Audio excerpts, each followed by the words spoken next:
And the first diamondback of the season. Son of a gun. I'm trying to cover my hay, and there it is.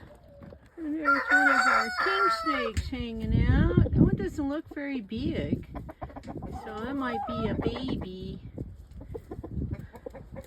Or it's just the very end of a big one. I'm not sure, and I'm not going to bother it. Good morning.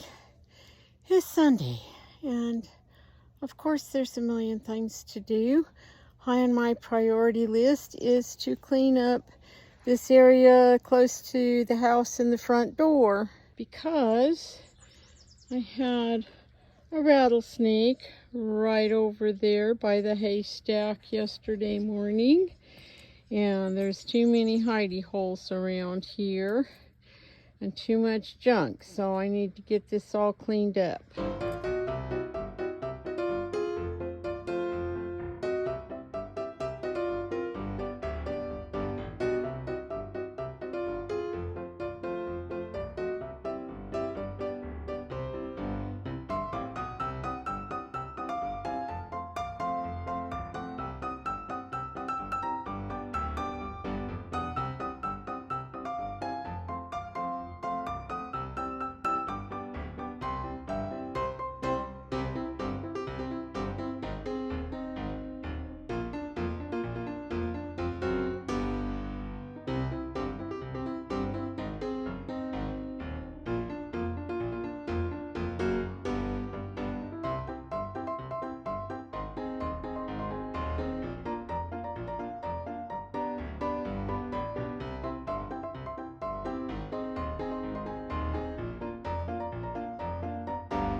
Alrighty, there's still a lot to do, but it's getting pretty toasty out here, and I'm gonna have to get out of the sun and come back and try and work on this some more this afternoon. In the afternoon, this side of the house is in the shade, so I can come pick up some more stuff and move things around later. I'm just out here hanging around with some babies. Say hi, Spots. Spot-a-loticus. Yeah. What are you doing? You can't eat the phone. No, you can't eat the phone, silly. Yeah. Oh, you're so cute. You're so cute. Yes, you are. You are so handsome. Nice, a handsome boy. Yes. Yes, yes, the handsome boy. Yeah. Oh, and there's the honey bunny. Hi, honey bunny. Yeah. Yeah. Y'all are too funny. Oh! Honey, that was not nice. You cannot be jumping on me like that. Oh boy, two little hoofs in my chest. Can't be jumping on people like that, sister. No. Yes, she has a huge goiter. That's that limp right there. usually you see that just, it's called a milk goiter. And it can be, just like in people, a lack of iodine. But we often see it in kids, especially bottle kids. And it's not a big deal. Usually goes away sometime after they wean. What I did notice, though, is that Honey's was getting bigger and bigger, even though I was feeding less and less milk, because I'm working on weaning these guys. And so what you do, if you think it might be an iodine deficiency, is you paint iodine on the backs of their tails, where it's bare skin. And if it's absorbed really quickly, then they needed it. If they don't need it, then they don't really absorb it. So every couple days, I have been painting iodine on the back of their tails, because everybody has it to a small degree. And Honey's was just really bad. And hers has actually started going down a little bit. It's not nearly as big as it was like a week or 10 days ago. So I think that was part of the problem. I mean, it still might just be a milk goiter, which has to do with their thyroid and their immune system kicking in and stuff. But I think some of hers, at least, was partly a iodine deficiency, which reminds me, I need to bring out a little paintbrush or something and paint all of the big girls' tails, because for whatever reason they're not eating enough iodine off their mineral buffet. Hi, Spots. Hi. Aren't you so handsome? He's just the handsomest boy. Yes. He's just the handsomest boy.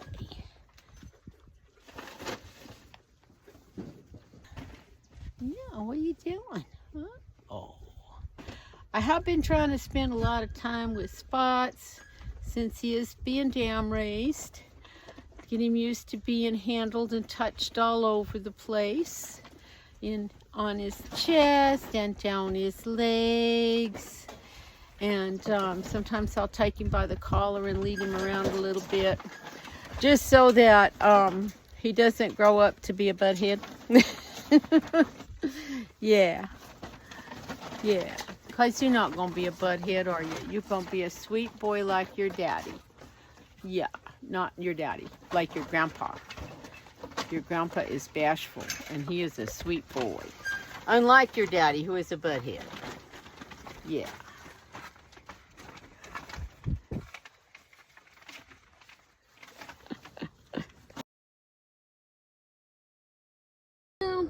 I had good intentions of cleaning up the rest of the way out here this morning, but I was gifted some Leghorns, and my morning got taken up going to get them and getting them all settled in. So, and then of course now it's too hot to be out here in the sun. Alrighty, a little bit of work in the garden this afternoon while the kids are eating their afternoon snack. That's goat kids. And I've some assorted tomato plants finally potted up in these big tubs. I hauled a bucket of compost and just dumped it on top of each one. And then what I do is I dig a big hole. These plants are in 1 gallon buckets, 1 gallon pots. So I dig a nice hole, throw out any rocks. And then I have a mix here of it's azomite, organic vegetable fertilizer, a pinch of iron, and Epsom salts, which is magnesium. And that goes in the hole. And that's like a big handful into each hole. And then I mix it in, and then we're going to put the plant in there, and then we'll run the water until it backs up in this tub, so that I know that it is totally wet and saturated all the way through and all the way to the bottom. So this is a mortgage lifter. I also planted a couple of big boys and a couple of marglobes. I think I have some more of each of those and a bunch of cherry tomatoes that I'll put in as soon as I can manage.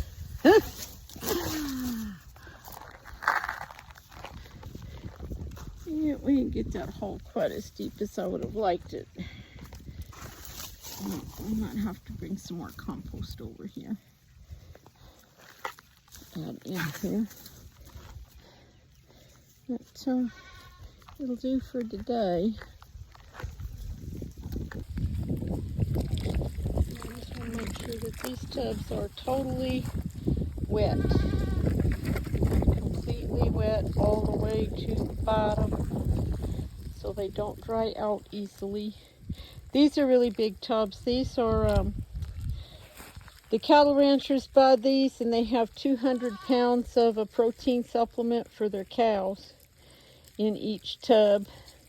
And they put them out on the range because our range here is not it's not really good a lot of the year. And this past year we've had no rain, so the cows are kind of suffering. But anyway, they're like knee-high to me, and they work really good as big planter tubs. It's really hard to get any work done around here with these guys. Yes, I see you. You know, if you'll give me a minute, I'll wash it out and put clean water in it. If y'all just get out of my way. So, one of the chickens got away from me and is down in the creek. And Digger has not shut up all afternoon. It's just a chicken. You think he never saw a chicken in his life? God.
Yesterday, when I was giving these Leghorns, this girl got away from me, and she flew over the fence. I didn't actually expect to see her this morning, but I did, and she's hanging around in the creek by Digger's pen, and it's like going on noon now. And I was going out the back door to go hang a load of laundry on the line, and I heard her squawking, and I ran out to see where she was, and she was in Digger's pen, and he had her pinned down, I don't know if he was trying to play with her or trying to eat her, but she was carrying on, and he wouldn't let her up. And so I got her away from him, and then after I came out of the pen, I could see there was an egg. I see you. I was a bad dog. No. Anyway, you can see there's an egg on the ground over there. No. Bad dog. Anyway, I don't think she's seriously hurt. I don't see any blood. So we're gonna go take her and put her up here in a chicken house where she belongs. And on the way, we will see what these girls are yelling about. What are y'all yelling about? Was you yelling about this chicken hollering? Hi, it's just a chicken.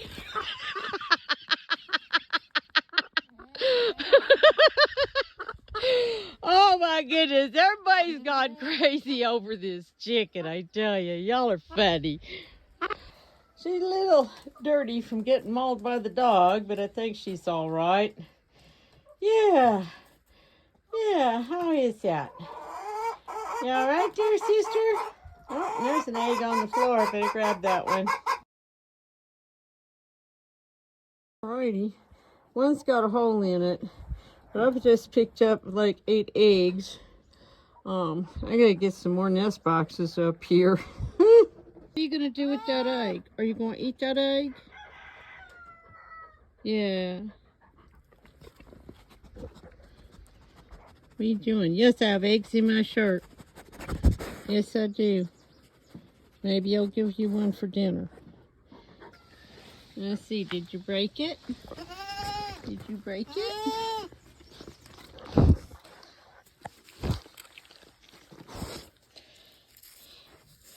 Okay, so I do not know where that girl laid this egg at. But that shell doesn't appear to be cracked or anything. No. Mine now. It's mine now. What are you doing? Huh?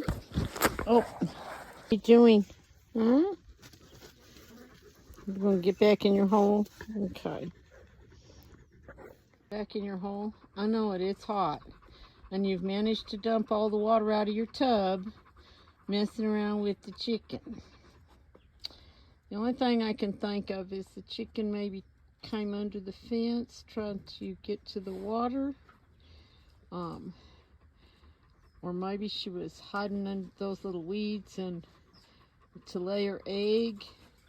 And then Digger kind of shoved everything around and to get to her. What are you doing, hooligans? Yeah, I see you girls. And Tino. Yep.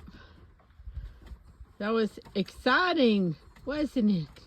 Exciting to have that chicken, huh?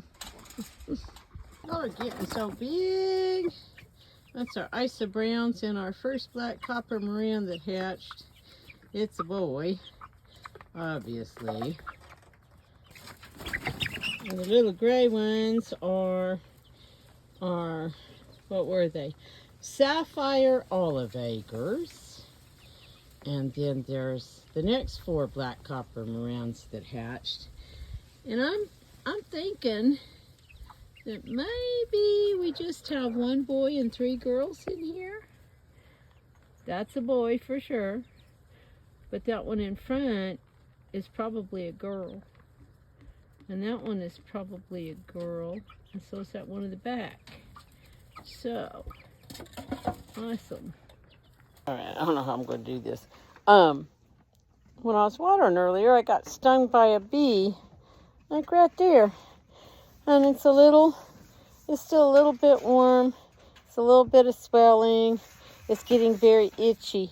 But what's amazing me is the fact that I'm not at the ER getting an epi shot. Because 25 years ago, that's where I'd have been. So I don't know what's changed. Or maybe the bee just didn't inject that much venom. I don't know. Venom, poison, whatever you call it in bee. But all I've done, because it happened right as I was starting chores, and all I've done is I have some Benadryl spray for insect bites. And I sprayed it on there a couple of times now. And that's all I've done. So, we're good. All right. Yes, hello. It is Thursday afternoon. my part-time job yesterday morning and this morning. I'm trying to run the hot water out of the hose so I can fill some water buckets. But I'm a little bit sad. I have been trying to sell 2 of my yearlings for months. And I guess, I don't know if I'm just not reaching the right potential buyers or what. I know nobody in my immediate area seems to be interested. But I had an inquiry from some folks that were looking for goats for meat. And I made the decision that that's where those 2 girls could go, because I'm already overcrowded. They need to be out of this space. I have no intention of breeding those 2. I only intended to keep one sister, and that's Love. And I had already said that, you know, if I couldn't sell them by the end of summer, that they could go in my freezer. So they are going to get picked up tomorrow. It does make me a little bit sad that they're not going to go to a family and be milkers and stuff, because they're Esmeralda's daughters, and I think that they would make really fantastic milkers, just like their mom. But I have to do what's going to help keep me economically viable, and this is it. It's going to buy some hay and some feed and help keep me afloat and give me some pen space. I have brought Love over to join Esmeralda so that she's not all by herself and freaking out tomorrow when her sisters leave. It looks like this will be okay, as he might be a little dominant there. I think things will work out okay. She didn't immediately just smash into her like I think Bambi would have. So I think that'll be all right. This change has everybody in an uproar. Bambi's trying to get over there to get to Love, and Ezzy and Love are fussing with each other. And with Bambi, hello Tino. Spots. Everybody's trying to see the new girl, even though she's never left the property. She just hasn't been over here for a few months. So, Bambi. Ay, big old bully. All right, candling this last batch of eggs. Did you see it jump? That's one of our cream leg bar eggs, and the rooster in there is my olive egger boy. So any hens that hatch from that cross will have green eggs, preferably olive eggs, but we'll take whatever color they are. But do you see the chick moving around in there? The little embryos moving around in there. It's not a chick yet. So awesome. Alrighty, out of about 50 odd eggs, there are 8 that seem to be developing. These 3 olive colored ones will be my true breeding olive eggers, and then the light blue ones are from cream leg bars bred to my true breeding olive egger boy. So I will mark them separately when they hatch. So alrighty, disappointing, but I'm really happy to get at least a few of these. So better luck next year. Whew. Been a little morning. It's almost 9. A little bit sad. Peace and Joy have left, which makes me sad that they're going to go be meat, but at the same time, they're going to go feed a family that will enjoy them. And I met a very nice gentleman, and we had a lovely conversation. So about where he's from and things. So that was okay. And now I'm gonna go up here, and for one thing, I'm gonna get this extra water bucket because Bambi's hooligans broke one of their water buckets, so they need another one. And then I'm gonna go check eggs in the big house. I better get busy. 4 eggs is not enough for all the feed you're eating. Oh, okay. I finally got a batch of lotion made today. I was hoping for at least 2, but that's not happening. Because at the last minute, I realized I did not have enough avocado oil, and I had to run to the store and get some. And while I was there, I saw an old friend and stayed forever talking to her. But now it's all made, and it just needs to cool off and get labeled and packaged. So, and now, of course, it's chore time. You know, guys, it's probably a good thing I don't live in Florida. I'd probably have gators in my house. The game plan going forward is to muck out this area where those yearlings were, and pull down this beat up divider fence, and let Bashful have this whole space. I am going to leave the 2 gates the way they are, just in case I needed to divide it in half again. But I've also thought about the possibility of, once I have this situated, I could tie Digger to the top of this cattle panel arch here when there's shade, and let him get used to being in with Bashful. Let Bashful get used to being in, having Digger in the space, and just kind of going from there, see if Digger will settle down and behave himself with the goats. We'll see how that works out. Who knows? But none of that's going to happen today. I got other things to do. Yeah, well, my 2 watermelon plants are missing. Totally, completely missing. Something has come and eaten them. Probably a stinking squirrel. Oh man, I knew this garden needed watered the last couple days, but I just couldn't get up here the way my hose arrangements and things are. So that fig tree is really wilted, and so is this one. It's not all crispy yet, so I'm hoping it'll revive with some water. I got oregano that's about to croak. Ay, ay, ay.